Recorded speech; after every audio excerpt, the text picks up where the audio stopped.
तो hello student, मेरा नाम है राहुल शर्मा और जैसा कि आप लोग देख रहे हैं हमारे चैनल पे एक से एक लेटेस्ट वीडियो आ रही है। तो इसी के क्रम में अब जो नेक्स्ट वीडियो हमारी होने वाली है वो आज होने वाली है बोर्ड 2023 केमिस्ट्री प्रिपरेशन स्ट्रेटजी, और वो भी किसके लिए, लास्ट 3 मंथ में क्या स्ट्रेटजी हमारी होने वाली है। तो इससे पहले मैंने आपको जो वीडियो बनाई थी उसमें बताया था कि कोई सा भी सब्जेक्ट जो हो आपका, ठीक है, चाहे आप वो फिजिक्स सब्जेक्ट की बात करें, केमिस्ट्री हो, मैथ हो, बायोलॉजी हो या फिर हिंदी इंग्लिश, तो वहाँ पे अब आपकी लास्ट के 3 मंथ में क्या स्ट्रेटजी हो ताकि आप एक बहुत ही अच्छा स्कोर कर पाएँ अपने बोर्ड के एग्ज़ाम में।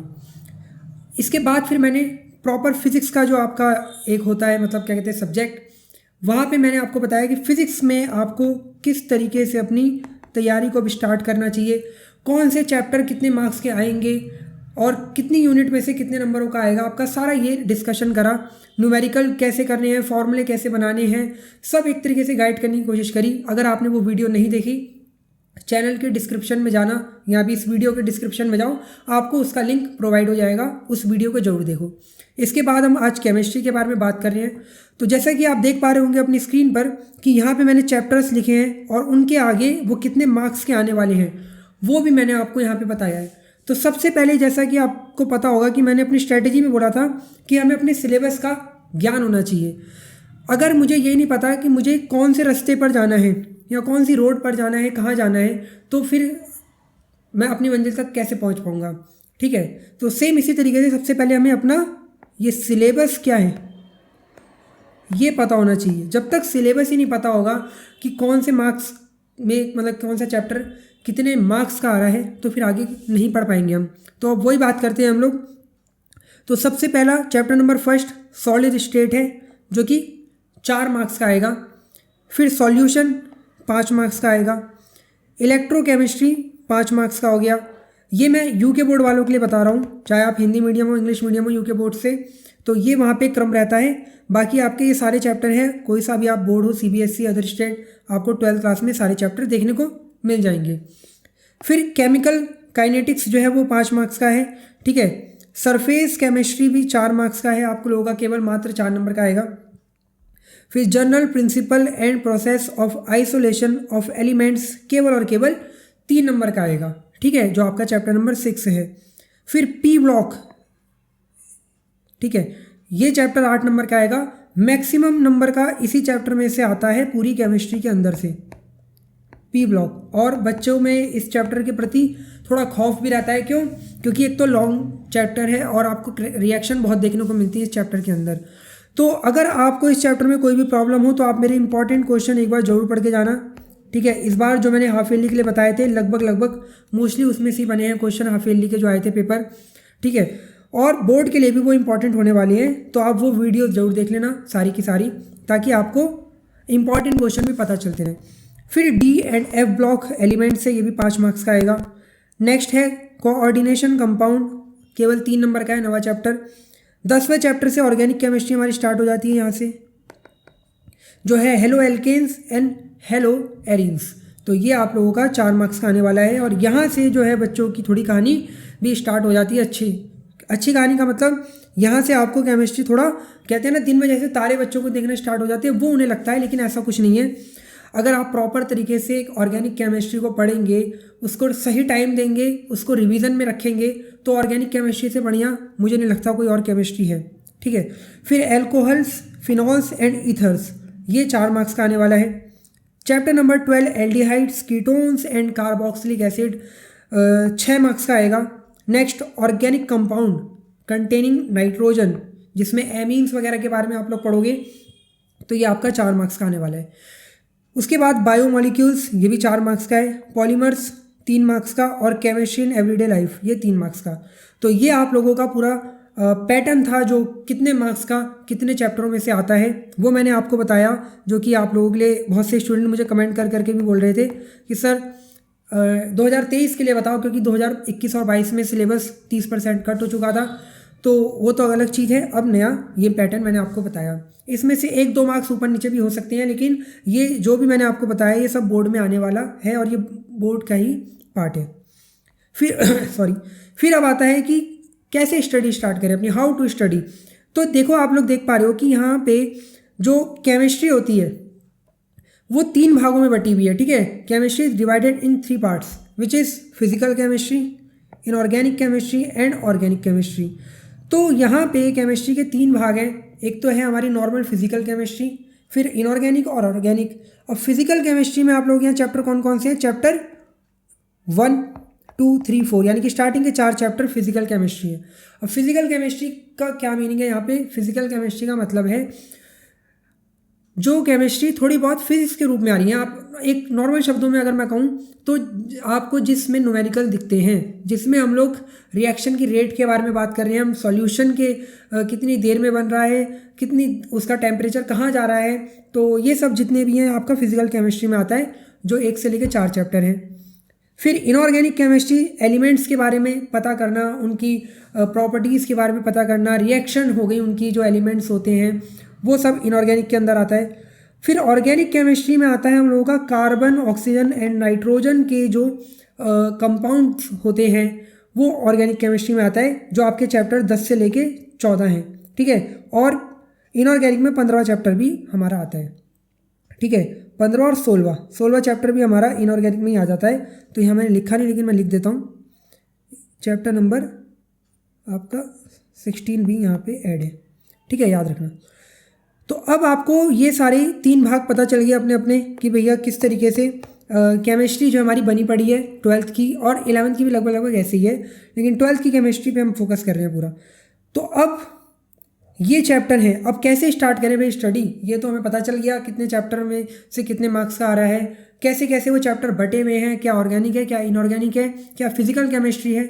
लेकिन अब क्या स्टार्ट कहाँ से करें, क्योंकि सारी दिक्कत तो केमिस्ट्री की यही है ना कि स्टार्ट करें तो कैसे करें, क्योंकि अभी तक शायद ऐसे भी स्टूडेंट हैं जिन्होंने स्टार्ट ही नहीं करा। तो देखो यहाँ पे मैंने कुछ अपनी टिप रखी है जो मुझे लगता है कि अगर आप इन्हें फॉलो करोगे तो आप एक बेटर स्थिति में आओगे, और अगर आप पहले से ही एक अच्छी स्थिति में हो तो आप एक बहुत अच्छी रैंक और स्कोर को गेन कर पाओगे। अब वो स्टार्टिंग क्या है, आपको स्टार्ट करना है विद इजी चैप्टर्स। ये वो स्टूडेंटों के लिए है जिनकी अभी बिल्कुल भी तैयारी नहीं हो पा रही है, या जिनको ऐसा लग रहा है कि मैं बोर्ड तक शायद उस लेवल पे नहीं कर पाऊँ। लेकिन हाँ, आप जो भी लेवल पे हो आपको स्टार्ट करना है इजी चैप्टर्स। अब इजी चैप्टर्स कौन कौन से होंगे, क्योंकि आप लोगों को तो ऐसे पता नहीं, क्योंकि आपने पढ़ा ही नहीं कुछ। तो सबसे पहले आप स्टार्टिंग के जो बुक नंबर 1 है आपकी, ठीक है, इजी चैप्टर में मैंने नोट भी कर रखा है, पहला चैप्टर, दूसरा, तीसरा, चौथा, 5वां, 6th, ये शुरू के 6 चैप्टर तो आपको करने हैं। उसके बाद 8वां और 16वां ये इजी चैप्टर में आते हैं। इजी चैप्टर मीन्स यहाँ पे आपको कुछ ज़्यादा इतना बहुत ऊंचे लेवल की केमिस्ट्री की ज़रूरत नहीं है। अगर आपने 11th क्लास की केमिस्ट्री आपको नहीं आती तो फिर भी आप यहाँ पे काम चला लोगे अपना, ठीक है, बहुत आसानी से काम चला लोगे। बस थोड़ा सा आपको 3rd चैप्टर दिक्कत देगा, लेकिन फिर भी कोई टेंशन नहीं है, आप काम चला लोगे, ठीक है। उसके बाद फिर आपको क्या करना है, आपको लर्न करना है एवरीडे 2 ऑर्गेनिक नेमिंग रिएक्शन।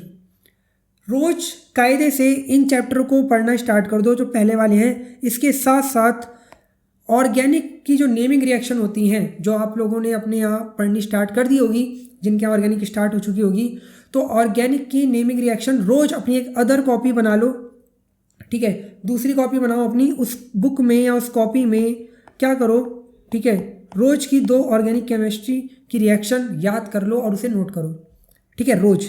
और प्लस 2 ऑर्गेनिक रिएक्शन भी। रिएक्शन कौन सी, कन्वर्जन्स चाहे आप सीख रहे हो चाहे आप रट रहे हो।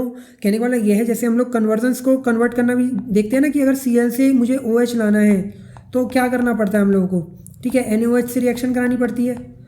तो ये कन्वर्जन, या जैसे भी आप नॉर्मली रिएक्शन टू रिएक्शन याद कर रहे हो, रोज़ उसको भी दो से ज़्यादा नहीं करनी, रोज़ 2 पढ़ोगे ना 3 मंथ तक, तो मुझे लगता है कि आप एक ही मंथ के अंदर बहुत आसानी से सब कुछ कर लोगे, ठीक है।